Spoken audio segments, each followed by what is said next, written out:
এই যে বর্তমান আপনারা দেখতেছেন জয়ললিতা লেখা, হ্যাঁ এই জয়ললিতা লেখা এই সাইনবোর্ড এই গেটের সম্মুখে আছি বর্তমান।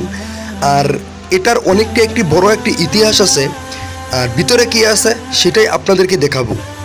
তো প্রিয় ভিউয়ার্স, দেখতে থাকুন ভিডিওটি সামনে। তো এখন আমি ভিতরে যাচ্ছি। আসল কাহিনীটা শুরু হয়, জয়ললিতা তিনি চেন্নাই দেশের সিএম ছিল। হ্যাঁ, তিনি চেন্নাই দেশের যেরকম আমাদের আসামের প্রধানমন্ত্রী, এরকম চেন্নাই দেশের প্রধানমন্ত্রী ছিল এই জয়ললিতা।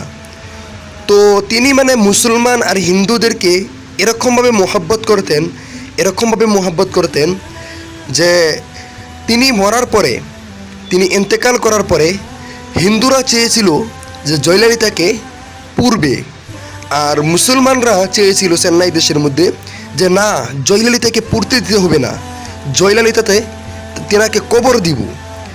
তো এরকমভাবে হিন্দু মুসলমান সবাই মিলে এই হিন্দুরা চাচ্ছে পূর্বে আর মুসলমানরা চাচ্ছে যে না কবর দিবে।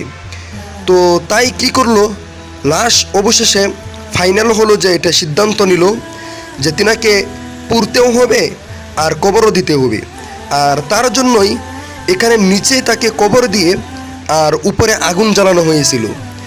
তো এটা অনেকটা একটি আশ্চর্য কথা যে নিচে কবর মুসলমানদেরটাও মানছেন, আর উপরে আপনার তিনাকে আগুন জ্বালিয়ে দিয়েছেন, হিন্দুদেরটাও মানছেন।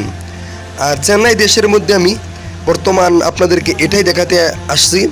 আর তিনার যেটা বর্তমান কবর বলে কিংবা তো শ্মশান বলে, দুটোটাই বলা যাবে।